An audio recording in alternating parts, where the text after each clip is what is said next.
Қайырлы күн достар. Біздер енді сабағымызды жалғастырамыз. Бүгінгі сабағымызда, яғни өткен сабағымызда серво бойынша бүгін бір практикалық жұмыс жасаймыз. Яғни сабақтарымды қарап отырсам, әрқайсымыз тақырыптарды өтіп келе жатыр екенбіз. Енді соның жалпы мысалы кеше өткен сервоны осыған дейінгі өткен тақырыптармен қалай байланыстыруға болады, соны қарастырайық. Олай болса, сабағымызды бастаймыз. Сонымен біздер кеше дейтін сервоны жалғаған болатынбыз. Бүгін дейтін, яғни былай жасаймыз. Серво қосамыз, жарықдиод қосамыз және потенциометр қосамыз. Яғни осы компоненттерді біріктіріп жұмыс жасататын боламыз. Ол үшін бізге яғни макеттік платамыз қажет болады. Біз өткенде сервода қолданбаған болатынбыз. Яғни біз макеттік платаға дейтін жарықдиодтарды орналастырамыз. Мысалға 6 жарықдиод алайық. Так, 6 жарықдиод.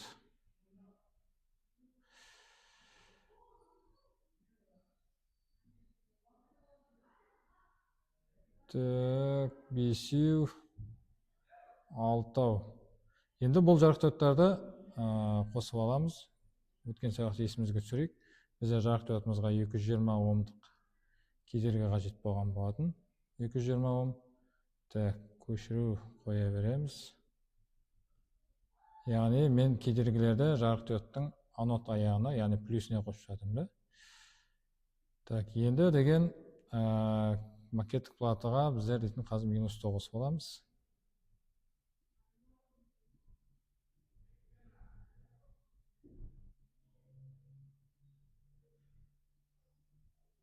Жарықдиодтардың минустарын қосып жатырмыз.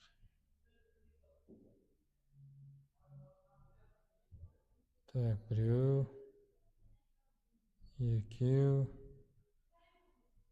3, 4, 5, 6. Так, енді жарықдиодтарымызды плюске қосып алайық. Яғни анодтарын қосамыз. Осы мен бұлайынан алайын. Так, екінші порт.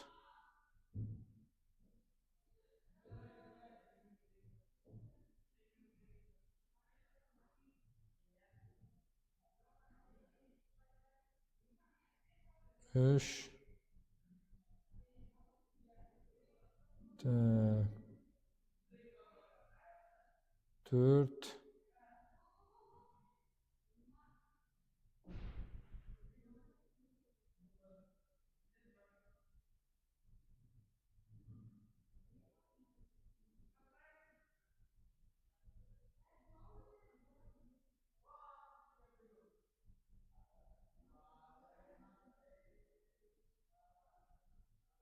Так, 5.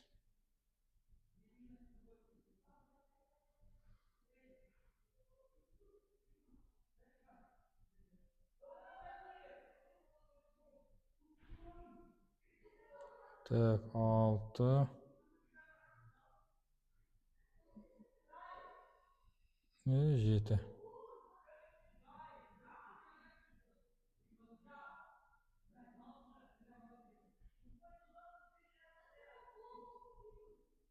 Сонымен біздің жарықдиодтарымыз екінші және 2-ден басталды. 7-ші портқа дейінгі аралықта 6 жарықдиодың қосылды. Енді потенциометрді қосайық.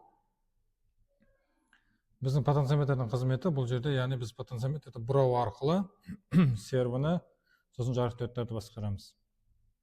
Қазір толық түсіндіріп кетемін. Сонымен клемма 1-ді мен дейді минусқа қосайын. Так, клемма 2-ні плюс 5 вольтқа қосатын боламыз. Қазір ардуинодан 5 вольт арттырамын.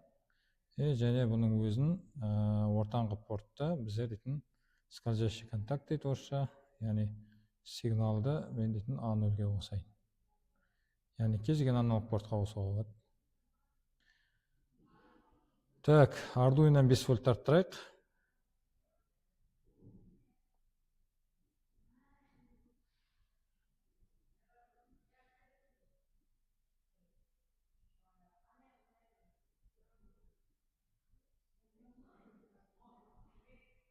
сонымен 5 вольт ардуином тарттырылды. 5 вольтым бар, минусым бар, және А0 контактым бар.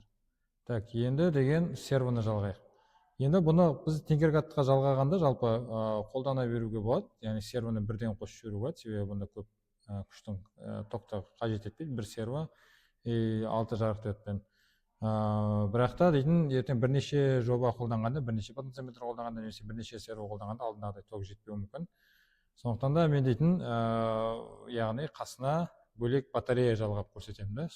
Яғни сіздер ертең жоба жасаған кезде ток жетпей жатқан жағдайда осылай қосымша токты сырттан тартуды да, яғни үйрене беру үшін. Так, сонымен ол үшін мен дейтін батарейкаларымды алам. 9 вольт кронды ала алмаймын, яғни оны мен сервоға прямо қоссам, сервом менде жанып кетеді. Сондықтан да мен дейтін біздегі көк сервоның әлі жететін, яғни 6 вольт максимум, сол 6 вольтты алу үшін осы батареяларды қолданатын боламын.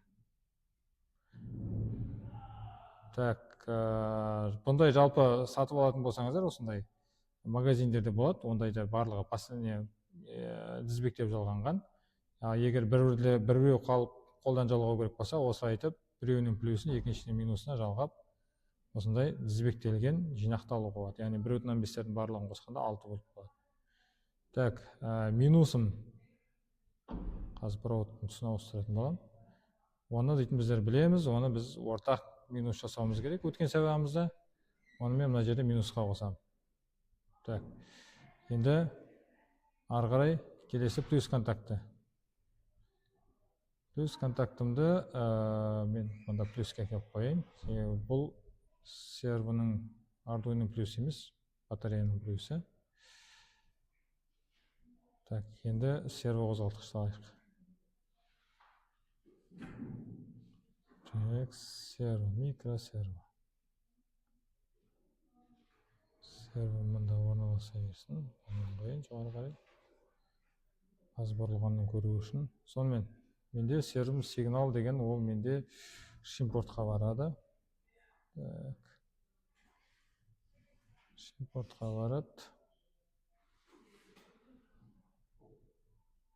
Мен бұны деген 9-ға қосайын шимпортым.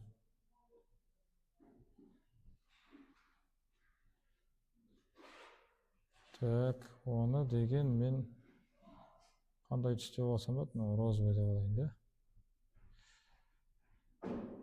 Так, барлығы сиятында етіп орналастырайын. Так, ортадағы питанием енді аккумуляторында батареялардың плюсіне қосылады.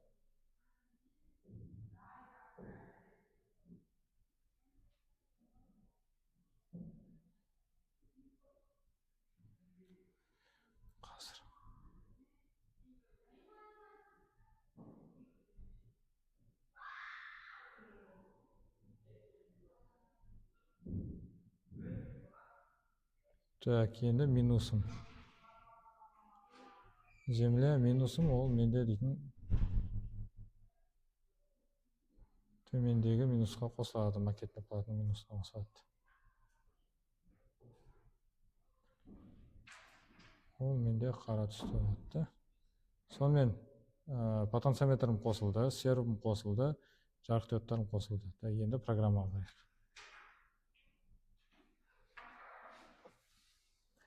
Программада менде өткен сабақтағыдай input серво, яғни кітапханадан сервоны қостым, және оны серводан анықтап алдым, және бүгінгі сабақта ерекше нәрсе ол дейтін массивті, LEDs массив, яғни жарық диодтар массивін алдым, атын LEDs деп алдым.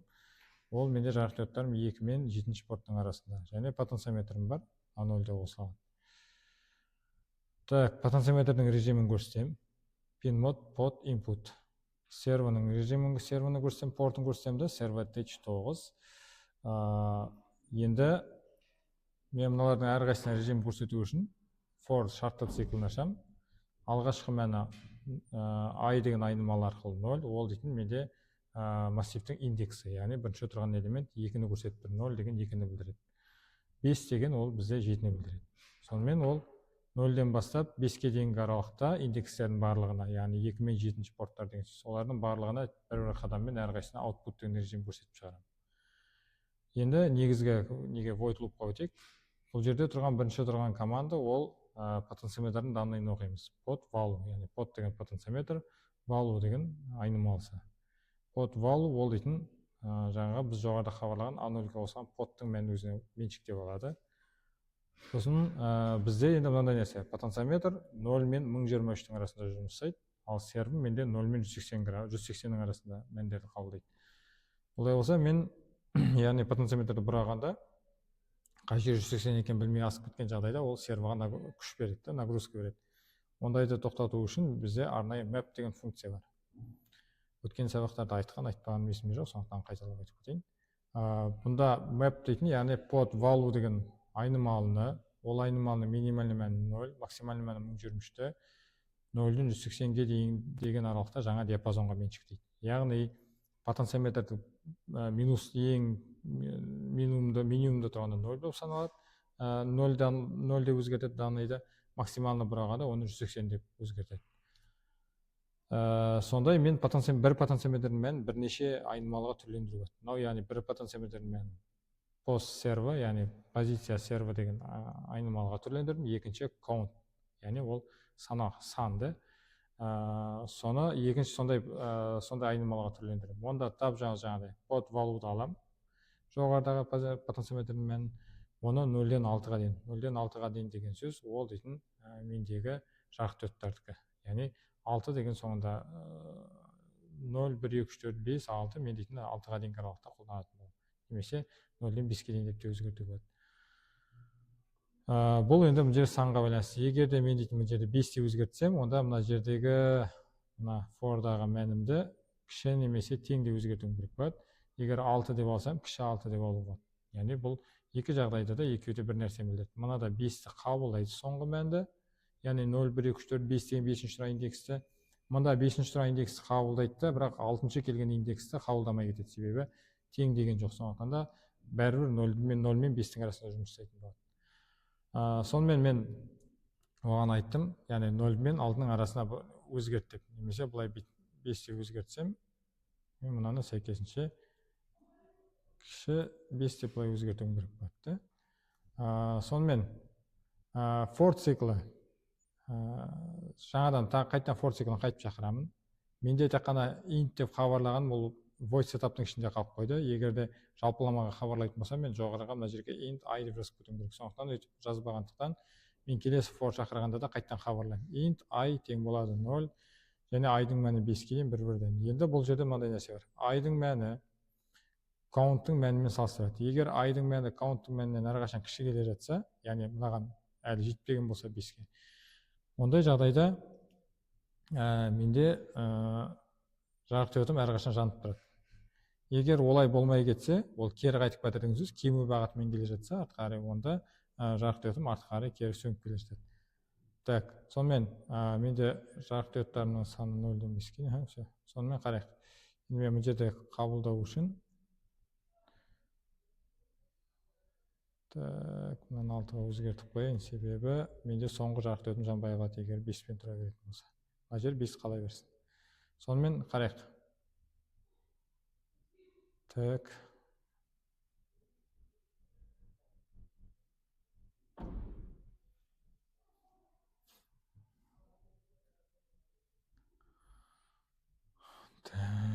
Интернет. Сонымен қосылды. Потенциометрді өзгертейік. Сервім өзгерді, жарықдиодымның біреуі жанды. Потенциометрді ортақ көдім, потенциометр соңғы. Мінеки, соңғы позицияға келдім. Потенциометр қозғалды, жарықдиод барлық жанды, сервер артынан қуып қойып жатыр, сервер тоқтады. Кері артқа қарай барайын. Мінеки, артқа қойдым, 2 жарықдиод өшіп қалды, қалғаны жанып тұр. Егер қайттан алға қарай жылжытсам, мына жағдайда біреуі ғана өшіп тұр. Кері артқа қайтаруыма болады.